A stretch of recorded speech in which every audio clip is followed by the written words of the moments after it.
Die boodskap, Numeri hoofstuk 23. Bileam se eerste uitspraak oor Israel. Bileam het vir Balak gesê: "Bou nou vir my 7 altare hier en kry 7 bulle en 7 ramme gereed om te offer." Balak het dit gedoen. Daarna het hy en Bileam 'n bul en 'n ram op elkeen van die altare geoffer. Toe sê Bileam vir Balak: "Bly jy hier by die brandoffers. Ek gaan so 'n bietjie eenkant toe om te kyk of die Here met my wil praat. Wat hy ook al vir my sê, sal ek vir jou ook kom sê." Hy is toe na 'n oop stuk grond toe hoor op teen die berg. Daar het God hom ingewag. Bileam sê toe vir God: "Ek het 7 altare laat bou en op elkeen 'n bul en 'n ram geoffer." Die Here sê toe vir hom: "Gaan nou terug na Balak toe en gee vir hom hierdie boodskap van my af." Toe Bileam by Balak aankom, het hy en al die amptenare van Moab nog steeds by die brandoffers gestaan. Toe sê Bileam vir hulle: "Balak het my van Aram af laat kom. Die koning van Moab het my van die berge van die ooste af laat haal. Kom vervloek Jakob," het hy gesê. "Kondig 'n ramp aan oor Israel." Maar hoe kan ek mense vervloek wat God nie vervloek nie? Hoe kan ek 'n ramp aankondig as die Here dit nie aangekondig het nie? Hier van die bergtop af kyk ek af op Israel.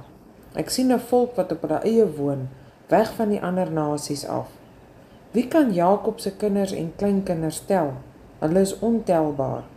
Wie kan probeer om selfs 'n kwart van Israel se mense te tel? Dis heeltemal onmoontlik.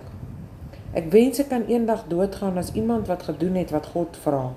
Mag my lewe soos hierdie volk se eindig. Toe vra Balak vir Bileam: "Wat het jy aangevang? Ek het jou hiernatoe laat kom om my vyande te vervloek en nou kom jy en jy wens hulle voorspoed toe." Bileam antwoord toe: "Ek kan tog niks anders sê as wat die Here vir my gesê het nie." Bileam praat die tweede keer oor Israel. Toe sê Balak vir Bileam: "Kom saam met my na 'n ander plek toe waarvandaan jy net 'n deel van die Israeliete kan sien. Van daar af kan jy hulle dan vir my vervloek."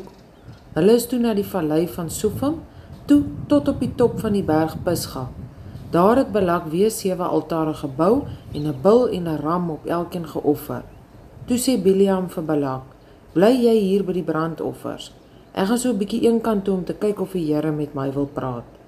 God het toe vir hom gesê: "Gaan nou terug na Balak toe en gee vir hom die boodskap van my af." Toe Bileam terugkom, met Balak en die amptenare van Moab nog steeds by die brandoffers gestaan. Balak wou toe by hom weet: "Wat het die Here gesê?" Toe antwoord Bileam: "Staan 'n bietjie nader, Balak, seun van Sipor. Luister mooi. God is nie 'n mens nie, daarom lieg hy nie. Hy gaan nooit terug op sy woord nie. Dink jy God beloof iets en doen dit nie? Het hy al ooit iets gesê en nie sy woord gehou nie? God het my beveel om hulle te seën, om sy goedheid oor hulle af te bid. Dit kan ek nie verander nie. Geen teëspoed sal Jakob tref nie. Israel sal nie swaar kry nie, want die Here hulle God is by hulle. Hulle is baie opgewonde omdat hy hulle koning is. God het hulle uit Egipte laat trek en hy veg vir hulle met sy reuse krag wat geen gelyke ken nie. Geen towerspreek kan iets aan Jakob doen nie. Geen waarsêery het enige krag oor Israel nie. Van nou af sal die mense oor Israel praat en sê: "Kyk wat het God alles vir hulle gedoen."